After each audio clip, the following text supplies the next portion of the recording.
shot in 4K ultra high definition. Your #1 source for local news. WRAL News. Coverage you can count on.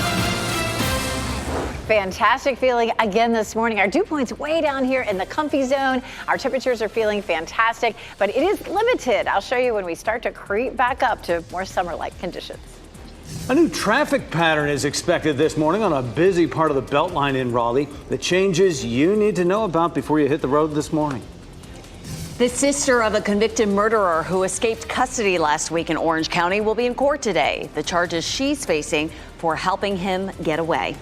And parents at Wake County will get more information on their kids' bus routes today. We'll tell you about changes to those routes and a new bus delay notification system. If you're up at this hour, you will make the bus. I'm going to go out on a limb there. 4:30 is the time right now. We're glad you're with us. I'm Jeff Hogan. And I'm Renee Chu. Good morning to all you early risers. We're glad you're up with us at this hour. Meteorologist Elizabeth Gardner in the WRO Severe Weather Center with these refreshing temperatures, and we are soaking it in. Oh, yeah, so nice out there. And, you know, a lot of the schools start next week. So I know that the kids who are thinking about having to go to school next week are like, yes, you know, such great weather to get outside and enjoy. This is a look at downtown Raleigh. Down Fayetteville Street. It is 56 degrees. It is cooler than it was yesterday by a significant amount. 52 is our dew point, so it really feels lovely outside. It's 50 right now in Roxborough, and we'll not likely see our coolest temperature until closer to 7 o'clock, so we may drop into the 40s this morning in Roxborough. 58 Fayetteville, 54 Rocky Mount, 55 in Southern Pines. That 56 is the coolest temperature that we've seen since around June 1st, so since last spring. Our temperatures are anywhere from almost 5 to around 10 degrees cooler than they were this time yesterday. We saw a big drop yesterday too. 50s this morning. Lunchtime temperature is going to be in the mid to upper 70s, and we'll see highs in the low 80s. Coming up, we're going to talk about why our pattern will change to bring back some summer weather. The older sister of the convicted murderer who escaped last week in Orange County will be in court today, accused of helping him in his escape. Monique Brady is now facing a charge of aiding and abetting a fugitive.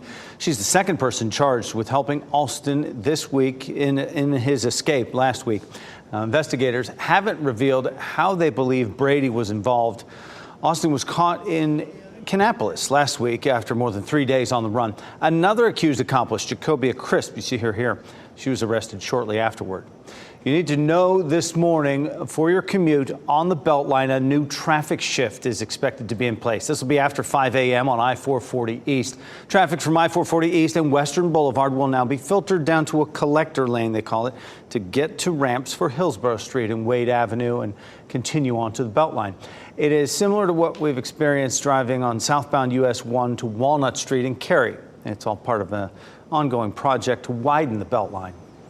Wake County Schools is preparing for smooth bus rides when your child goes back to school next week. WRAL's Kelsey Coffey joins us live from the Wake Schools Transportation Building in Raleigh. And Kelsey, today parents will get an update on what's new this year. Renee, they will. So all of these buses here will be headed out for the first day of school in less than a week. And this afternoon, we'll get a breakdown of everything that you need to know before you send your student off on the bus. So this year, there's going to be a big change. Parents will be able to use a new bus delay notification system. Now parents can receive emails or texts if their child's bus is running late. Today, we're expecting to hear an update about bus driver staffing. The district says every route will be covered this year, but WRAL education insider Emily Walkenhorst says the district could still use more drivers. Being fully staffed is only part of the equation. Inevitably, some people are going to call out sick. And so we know that they're actually kind of short on having some of those extra drivers. And the district is offering more bonuses for drivers as a recruitment tool. They've also decided to have fewer routes this year to make sure that every driver will be on a route. Kelsey Coffey, WRAL News, live in Raleigh. School bus drivers are being trained and certified before the traditional school year starts. North Carolina DMV recently purchased 3 brand new school buses to be used for training at school systems across the state. The money for the buses came from a grant that also pays for the extensive training bus drivers require. Last year, more than 3,700 bus drivers were trained and certified, and another 6,600 were recertified. People who work and live in downtown Raleigh are shaken after a man says someone shot at him near the Raleigh Convention Center. Police say this was an isolated incident. Officers responded to Fayetteville Street just after 5 yesterday evening. They spoke with a man who said someone had fired shots at him. He suffered only a minor injury, but police say he was not shot. The heavy police presence left people who live nearby worried. It's just alarming, yeah, and then not to really know like what happened or like if there was even a reason behind it. It's kind of just scary. Police also say they've not made an arrest in the case. They are asking nearby businesses for surveillance video. The Democratic National Convention will wrap up tonight at the United Center in Chicago, where you are looking live right now. Tonight, Vice President Kamala Harris will close out the convention with a speech where she will formally accept the party's presidential nomination. Late last night, we learned Governor Roy Cooper will be one of tonight's final speakers leading up to Harris. The theme for tonight's final night of the convention is For Our Future. Last night was an introduction to Vice President Harris's running mate, Minnesota Governor Tim Walz. Walz officially accepted the Democratic Party's vice presidential nomination, saying it was the honor of his life. On the biggest stage of his career, Walz laid out his role in the ticket's fight for freedoms. We mean the freedom to make a better life for yourself and the people that you love. Freedom to make your own health care decision. Walz also talked about leaning into his experiences as a football coach and his time in the National Guard. He has also talked about his family's fertility struggles. Oprah Winfrey made a surprise appearance at the DNC in her hometown of Chicago. Winfrey, who's avoided politics in the past, fired up the crowd for the Harris-Walz campaign.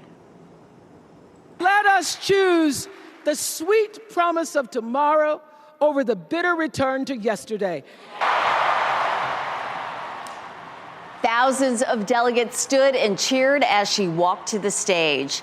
She describes herself as a registered independent and called on voters like her to choose common sense over nonsense. Former President Donald Trump is moving forward with his campaign tour. He'll be in Glendale, Arizona tomorrow for a rally.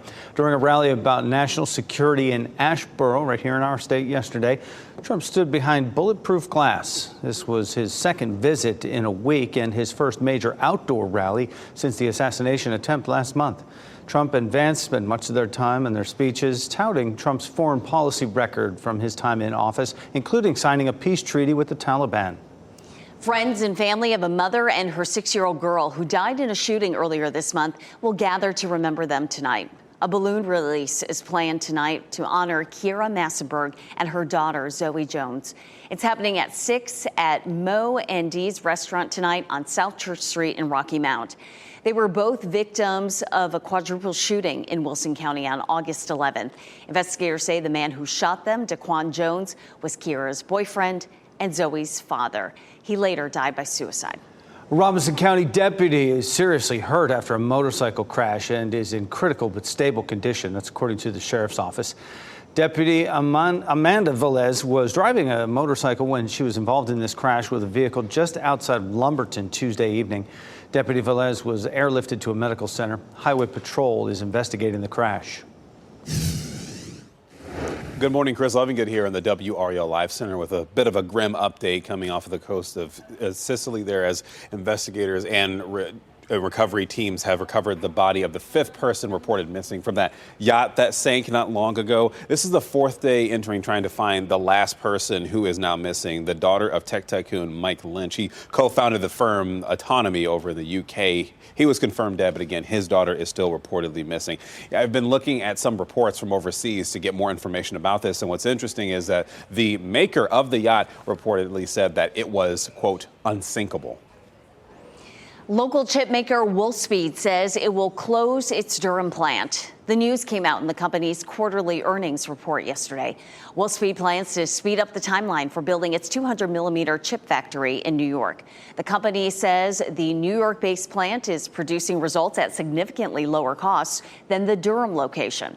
According to Wolfspeed CEO Greg Lowe, the company will remain based in Durham. The company says more details about the closure will be announced in November.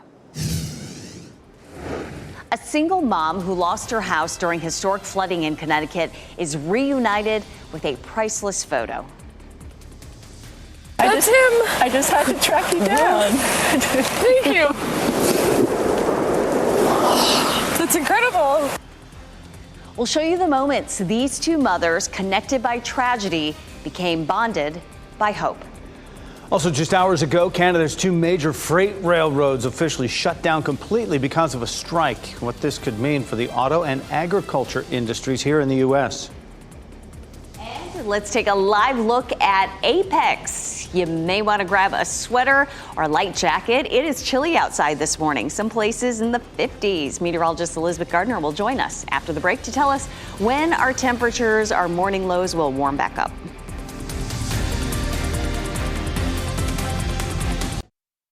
From the WRAL Severe Weather Center, North Carolina's most experienced team of meteorologists. It is 4:43 and a lovely start out there this morning. Coolest morning that we've seen all week now. 56 in Durham and in Raleigh, 58 in Fayetteville. And these temperatures may even drop a little bit more before we get to around 7 o'clock this morning, which is when we typically see the coolest temperature of the day. So you really might want some long sleeves, maybe a little jacket out there, depending on how you're planning for the afternoon. Just some lovely conditions. Great weather for getting out and exercising. There were tons of people out walking and running in my neighborhood yesterday. So we start in the 50s this morning. We'll end up in the mid to upper 70s at lunchtime and highs in the low 80s this afternoon. For the next couple of days, we'll continue with this beautiful weather, but it won't last into next week. I'll show you why coming up. Elizabeth, thanks. New this morning at midnight, Canada's two major freight railroads shut down their operations because of a contract dispute with their workers. This could deal a potential blow to both the Canadian and U.S. economies. Nearly a third of the freight handled by the two railroads crosses the U.S.-Canadian border. The shutdown could disrupt several U.S. industries, including the auto industry, agriculture, home building, and energy. This is the first time that both major Canadian railroads have shut down at the same time because of a labor dispute. The parents of American-Israeli hostage Hirsch Goldberg Poland made an emotional plea last night at the Democratic National Convention for their son's return. John Poland and Rachel Goldberg wore pieces of tape with the number 320 written on them, marking the number of days their son has been held hostage. They say Hirsch lost part of his arm. His left arm was kidnapped from Israel by militants during the attack on that music festival. Their appearance at the DNC comes as thousands protest outside the convention in support of Palestinians. Poland and Goldberg called for the return of their son and the remaining hostages and for an end to suffering in Gaza. There is a surplus of agony on all sides of the tragic conflict in the Middle East. In a competition of pain, there are no winners. On Tuesday, the Israeli military said it had recovered the bodies of 6 hostages. The couple has been the only hostage family to address the convention. Independent presidential candidate Robert F. Kennedy Jr. is planning to end his campaign. That's according to 2 sources familiar with his plans. Those sources also say RFK Jr. plans to endorse Donald Trump. Kennedy plans to address the nation from Phoenix, Arizona tomorrow. A judge has not yet said when he'll make a decision on a case with major implications for more than 100 inmates on death row. Closing arguments wrapped up yesterday in the case of Hassan Bakot, a man found guilty in a 2007 murder out of Johnston County. Bakot says race played a role in his sentencing. There were 10 white jurors and 2 black jurors on the jury. Bakot challenged the sentence. If he wins, he'll be taken off death row and serve a life sentence instead. A story of hope this morning after this catastrophic home collapse in Connecticut. We first told you the story of Randy Marcusio losing her house in historic flooding in that state yesterday morning.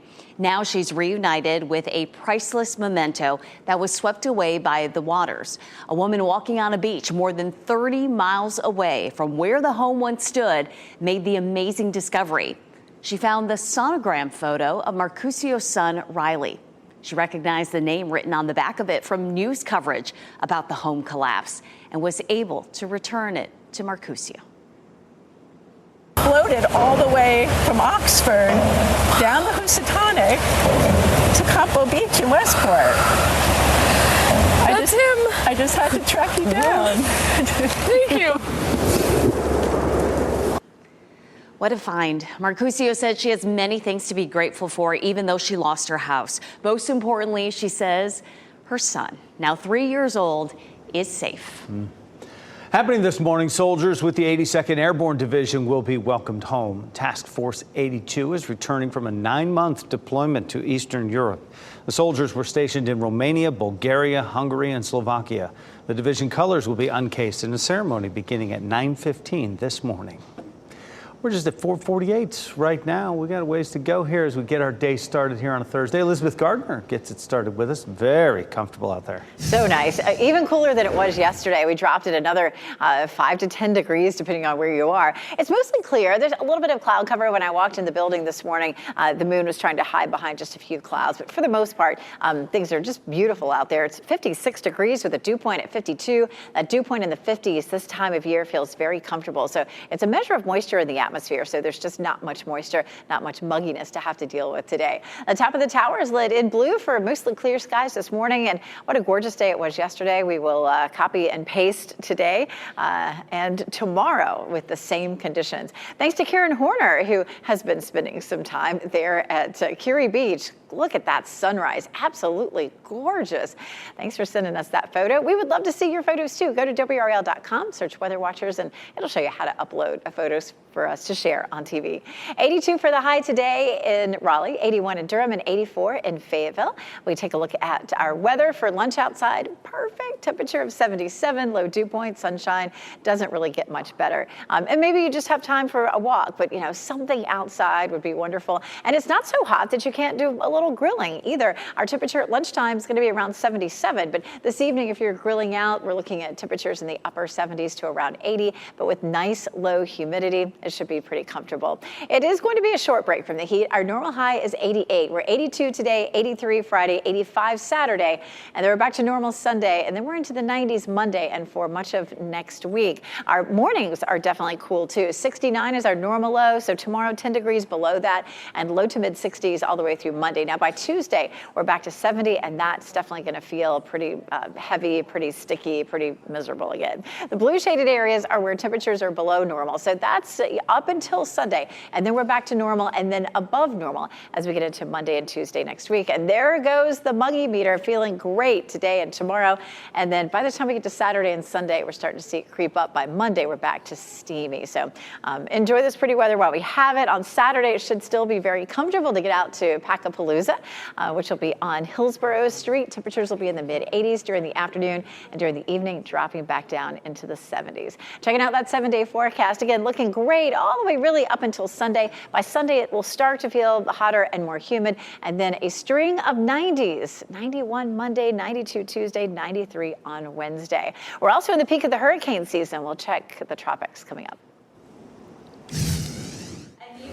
Chris Lovingood here in the WRAL Live Center. Join me here for this screen where we can get a live look right now. This is near Piney Grove and Wilburn Road near Fuquay Varina, where there's been some kind of crash and the power is out right now in that area. You can see here very clearly the team is currently in their bucket truck trying to restore the electricity there. And I just want to briefly show you this Duke Energy outage map over on the screen here, where you can clearly see there are some of the outages here. Roughly 352 people in different communities here: Duncan Ridge, Whitetail Farm, Pine Ridge Estates. So join me again at 5 o'clock because I'm going to have a conversation with our photojournalist out in the scene to see what else he can see what's happening right now as we try to figure out what exactly led up to this. Again, we're hearing it's a vehicle crash, but we want to get more specifics. Chris, thanks. A new Happy Gilmore movie is in the works. What Adam Sandler is revealing about the cast. Am I on it? Am I in it? Oh, I love it. Plus, the Black Crowes are coming to the Triangle when you can get your tickets.